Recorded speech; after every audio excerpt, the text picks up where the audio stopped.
Fala galera do sétimo ano, vamos para a nossa videoaula e agora vamos iniciar o capítulo 5 sobre reforma protestante, tá bom? Aqui tem uns detalhezinhos que eu vou acertar depois, como módulo, aqui em cima tá também um nome esquisito, mas é porque eu peguei parte do arquivo de um outro resumo que eu já tinha trabalhado ano passado com o preparatório, né? Mas a matéria é a mesma. Então vamos lá.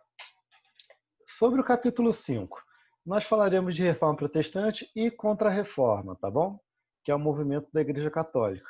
Agora, esse capítulo aí, como é um capítulo que eu gosto muito de trabalhar, e eu acho ele bem interessante para o momento que a gente vive no Brasil e no mundo, quanto às questões religiosas e tudo mais, eu vou querer demorar mais nele. Fora que o nosso cronograma está em dia certinho, então não tem motivo para a gente sair correndo com a matéria. Então, eu estou pensando em dividir o capítulo 5 em 3 videoaulas explicativas. A primeira sobre as origens da Reforma Protestante e falando sobre alguns movimentos protestantes religiosos. A segunda sobre a resposta da Igreja Católica e o movimento calvinista. E a terceira vai ser um resumão, uma revisita sobre esse conteúdo com a ajuda de slides, tá bom? Ainda mais porque o livro de vocês ele menciona alguns filósofos e alguns pensadores que tradicionalmente a gente não dá para o sétimo ano. Mas como o livro cobre isso da gente, e eu acho interessante da gente trabalhar eles especialmente. Então, apesar de eu estar seguindo a linha do tempo que o capítulo traz para a gente, essa parte inicial que fala sobre São Tomás de Aquino, Santo Agostinho e sobre reformadores dentro da Igreja Católica, eu vou abordar na videoaula número 3, tá bom? Se eu acabar esquecendo, me lembre, me cobre, tá? Mas eu acho que eu não vou esquecer, não. Então vamos lá. Para falar da reforma protestante, nós temos que falar sobre o contexto, sobre os antecedentes, o que estava acontecendo na Europa que vai gerar essa reforma, tá? Então o que a gente pode falar aí? Duas coisas principais: crise do sistema feudal e críticas ao catolicismo, tá bom? Como assim? Sobre o sistema feudal, nós temos ao longo da Idade Média várias novidades, várias inovações surgindo na Europa. Como assim? Nós temos a volta das cidades, elas nunca deixaram de existir, mas durante boa parte da Idade Média, as cidades europeias elas estavam em segundo plano. No final da Idade Média, elas voltam a ter um papel de destaque. Por quê? Por causa da atuação da burguesia, que são aqueles comerciantes que vão vender especiarias, que vão movimentar a economia da cidade, que vão transformar a economia da sociedade europeia. Nós temos também, no final do feudalismo, o movimento das cruzadas, em que muitas guerras vão acontecer entre católicos, cristãos, né, e muçulmanos, e muitos católicos vão sair perdendo nessas cruzadas. Então, o prestígio da Igreja Católica vai diminuindo com o fracasso das cruzadas. Nós temos também o desenvolvimento de várias monarquias absolutistas. O que são elas? Nós vamos estudar no próximo capítulo, mais à frente um pouquinho. Essas monarquias absolutistas são monarquias nas quais os reis eles têm poder absoluto, ou seja, eles não têm que obedecer à autoridade da igreja. Claro, muitas vezes eles vão estar em harmonia, vão estar trabalhando juntos, mas teremos alguns casos em que isso não vai acontecer, principalmente na Inglaterra. Tá bom? Temos também o renascimento cultural e científico, em que a mentalidade das pessoas, claro, primeiro dos artistas e intelectuais, mas com o passar do tempo das pessoas comuns, alguns séculos depois, que vão criticar a forma de pensar da Igreja Católica, aquela forma de pensamento caracterizado pela Idade Média. Então, conforme as coisas vão passando, a Igreja Católica ela vai sofrendo golpes, golpes de mais golpes na sua estrutura. E, se não bastasse essas críticas, esses problemas, além da Igreja, a própria Igreja sofre críticas internas ou críticas de outros religiosos. Como assim? A Igreja Católica ela passou a ficar conhecida como uma instituição em que a corrupção acontecia muito forte, em que a moralidade ela é colocada em xeque, ou seja, a moralidade de padres, de bispos e até do Papa, por diversas vezes ao longo do final da Idade Média até chegar na Idade Moderna, foram questionadas pelos fiéis. Então, a Igreja Católica ela necessitava de uma reforma naquele momento, uma reforma interna. Só que o alto escalão da Igreja, bispos até o Papa, eles ignoraram isso durante muitos e muitos anos, até o momento em que essa situação vai se tornar insustentável e um monge agostiniano chamado Lutero, Martinho Lutero, decide escrachar, colocar para fora todas essas críticas mais graves que a Igreja sofria e divulgar essas críticas para que a Igreja Católica se toque e se reforme naquele momento. Tá? Então vamos entrar no Lutero já já. Basicamente temos aqui uma tabelinha, talvez eu coloque ela para vocês na nossa pasta separada, que explica bem isso que eu acabei de falar para vocês, tá bom? Então a gente pode dividir os motivos para a reforma protestante em 4 grupos: políticos, econômico-social, ideológicos e interno-estrutural. Políticos, disputa por poder, disputa por terras entre as monarquias e a igreja, entre a nobreza e o clero e tudo mais. Lembra que a igreja era uma grande senhora feudal, então ela era grande dona de muitas terras. E essas terras, se estão na mão da igreja, não vão passar para a mão da nobreza, porque a igreja, quando o bispo morre, a terra que ele controlava volta para a igreja remanejada por outro membro da igreja. Então, a nobreza ela não vai ter acesso a essas terras, a não ser que a igreja perca poder. E problemas entre o Papa e os reis. Qual vai ser o problema, basicamente? Quem manda mais? Se o cara é rei, por que o Papa pode mandar tanto quanto ele e vice-versa?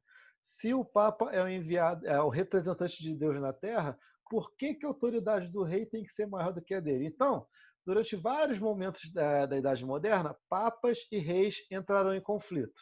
E um dos mais graves vai ser com o rei Henrique VIII da Inglaterra, que a gente vai falar no final da videoaula. Motivos econômicos sociais. A Igreja Católica ela condenava a prática da usura, que era a prática de você colocar juros abusivos em relações bancárias, por assim dizer, em relações de que houvesse algum tipo de empréstimo. E ou então venda, compra e venda. Então você poderia lucrar, mas não além da conta. Senão seria usura, seria um pecado e a igreja condenava essa prática. Logo, quem vai ficar insatisfeito com essa limitação dada pela igreja? A burguesia, que vai estar enriquecendo muito na Idade Moderna, mas que a igreja vai colocar limites a esse enriquecimento. E ela vai fazer isso condenando a usura, mas também exigindo né, a prática do dízimo, mas de um dízimo muito forte, muito pesado, que a burguesia não vai ficar feliz em pagar. Tá bom? Motivos ideológicos, nós falamos principalmente em todo o Renascimento, então não vou relembrar aqui, qualquer coisa é só voltar lá na nossa visual sobre Renascimento cultural. E interno estrutural, a gente vai falando por aqui, que basicamente a igreja era considerada uma instituição corrupta, porque havia a venda de cargos eclesiásticos para a nobreza. Lembra lá na Idade Média que eu falei? Quando o senhor feudal tem 2 filhos, o mais velho assume o feudo, e o mais novo, se não casar, o que o senhor feudal vai fazer, se ele tiver condição para isso? Ele vai comprar um cargo de bispo para esse filho mais novo na igreja. Então, como que um cara se tornou bispo através da compra de cargo? Isso está errado. Ele deveria estudar para isso, não apenas ter indicação do pai. Além disso, a igreja ela praticava a simonia. O que era a simonia? A venda de relíquias sagradas, ou seja, a venda de relíquias de santos para os fiéis. Então você comprava, por exemplo, pedaço da armadura de São Jorge. Estou inventando aqui agora, tá, gente? É só para a gente dar um exemplo. Ou então um pedaço da manta que Cristo usou no momento que ele esteve esperando pela crucificação. E essas coisas. E o que vai incomodar mais de Lutero, ou seja, o que vai ser o estopim para o Lutero questionar e botar a cara a tapa, vai ser a venda de indulgências, ou seja, a venda do perdão dos pecados. E como que a igreja ela praticava essa venda? Nesse momento que vai incomodar o Lutero. Basicamente, os planos da Igreja Católica, os planos do papado, era de construção de uma grande igreja, de uma basílica, se eu não me engano. Tá? E nessa basílica, o decreto papal disse o seguinte: todos aqueles fiéis que forem trabalhar, que forem prestar a sua mão de obra de forma gratuita para a construção da basílica, terão seus pecados perdoados, aliviados. Então é meio que uma relação de troca. Você faz isso para mim e eu te absolvo dos pecados. Lutero vai achar isso a gota d'água e vai decidir colocar todas as suas ideias sobre o que estava errado na Igreja Católica e vai pregar essas ideias na porta da igreja que ele frequentava, na igreja de Wittenberg, que fica na região da atual Alemanha, tá bom? Que era onde essa basílica ia ser construída, ali na região que era controlada pelo Sacro Império Romano Germânico, que é meio que um novo Império Romano, mas que, ao mesmo tempo em que ele não tem um ponto fixo, ele controla vários territórios. Então, um império meio que diferente. Tá? Agora, vamos lá. Sobre o momento de divisão da Igreja Católica, ou seja, sobre a reforma propriamente dita. Falaremos dessas três: luteranismo, anabatismo, que é muito parecida, e anglicanismo, que é parecida com outra coisa. Tá bom? Sobre seu fundador, Martinho Lutero. Ele era um ex-monge agustiniano, ou seja, era um ex-monge católico. E ele dava aulas na Universidade de Wittenberg, ele era professor de teologia, especializado em direito canônico, ou seja, direito da religião, uns negócios doidos desse que a gente não vai falar agora. Tá?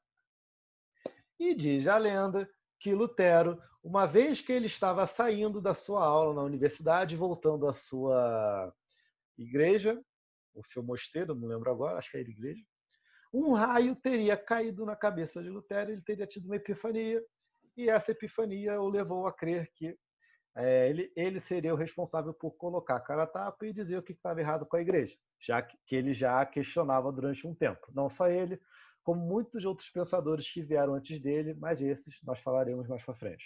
Tá? Então, Lutero, em 1517, prega na porta da igreja de Wittenberg suas 95 teses, ou seja, 95 coisas que estariam erradas com a igreja. Como? Todas essas aqui que a gente falou. A prática da simonia, a prática da indulgência e a venda de cargos eclesiásticos, entre outras coisas, como corrupção, infidelidade. Infidelidade, eu digo infidelidade com a batina, ou seja, eram padres que casavam, padres que tinham amantes, coisas assim. Ou seja, uma zona, né? E onde as ideias de Lutero terão maior influência? Sobre a região desses reinos germânicos, dessa região do Sacro Império Romano Germânico, essa região onde hoje é a Alemanha, basicamente. Tá?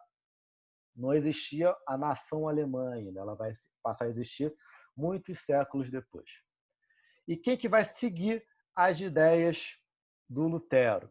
Principalmente a alta nobreza germânica, a alta nobreza daquela região, e camadas populares. Só que essas camadas populares teremos um porém aí, que falaremos já já. E quais serão as características do pensamento luterano? Ele vai crer que há uma predestinação divina, ou seja, o fiel, não importa se ele praticar boas ações de vida ou qualquer coisa assim.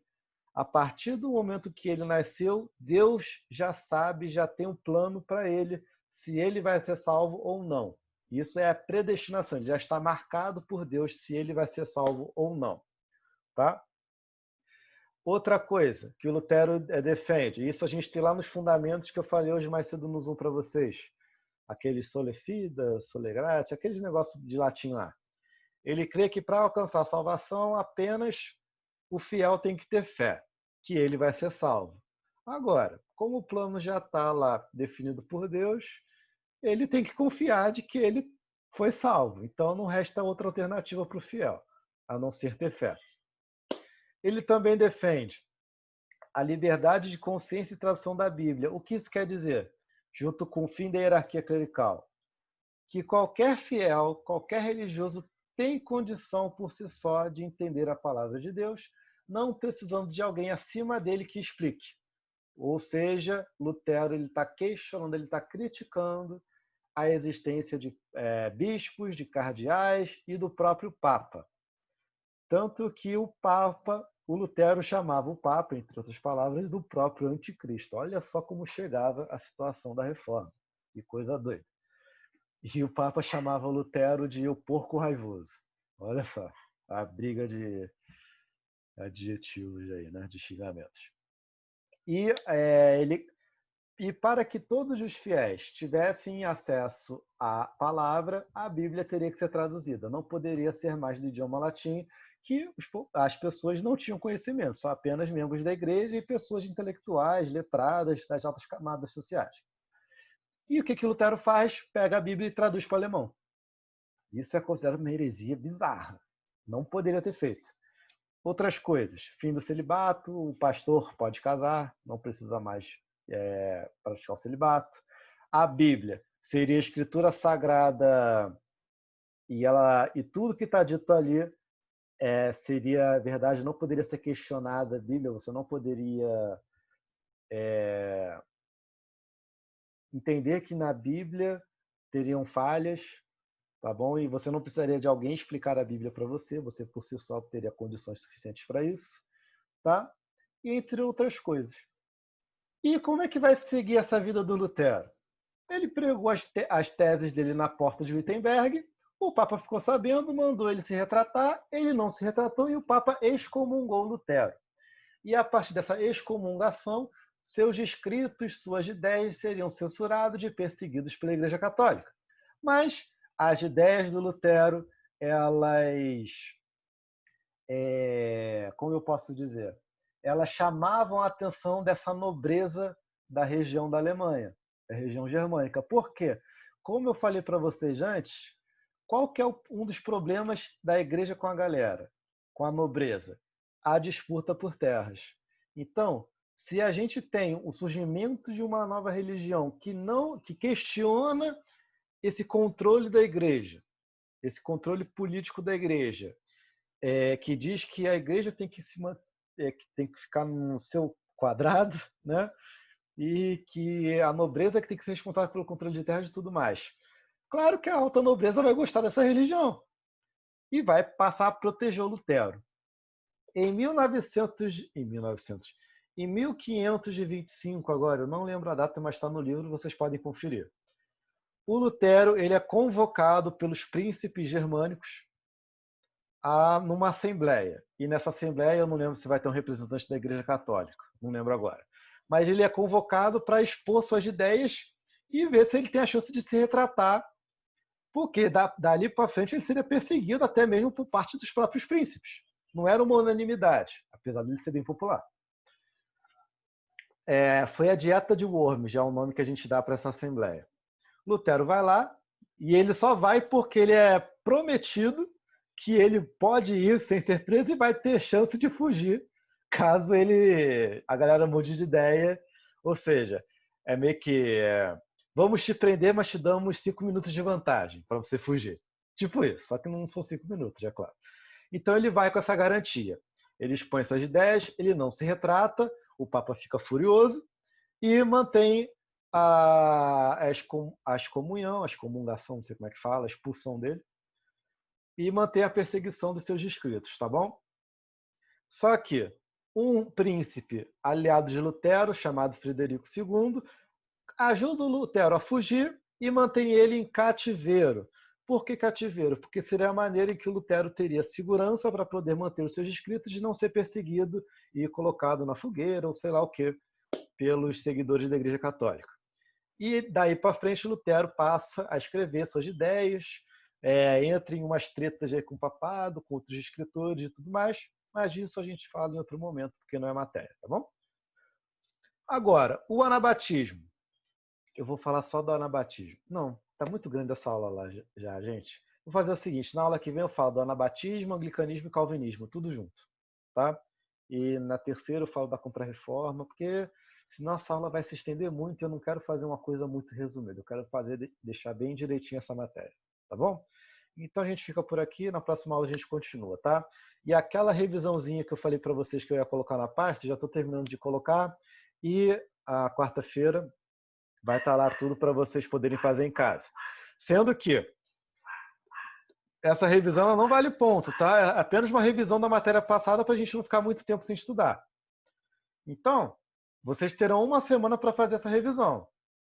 Então, ela abre hoje e na segunda-feira até as 5 horas ela vai estar aberta. Deu 5 horas de uma, eu vou fechar e ninguém mais vai poder responder. Vocês vão poder abrir o arquivo e estudar as questões e tudo mais. Mas vocês não vão poder mais responder as questões. Ainda mais porque não vale ponto, não é uma cobrança obrigatória. Mas quem fizer, pode ter certeza que eu vou lembrar na hora de fazer a média. Tá? Eu vou dar essa moral. Então, se faltar meio pontinho aqui ou ali, pode contar com o tio Vinícius que ele vai dar essa moral para vocês, se vocês tiverem feito tudo que eu estou pedindo. Tá bom? É isso, ficamos por aqui. Qualquer dúvida sobre a matéria, sobre o trabalho, sobre essas revisõezinhas, tá bom? Só falar comigo. E continuamos terça-feira que vem, tá bom, gente? É isso, tchau, tchau. Vou encerrar por aqui.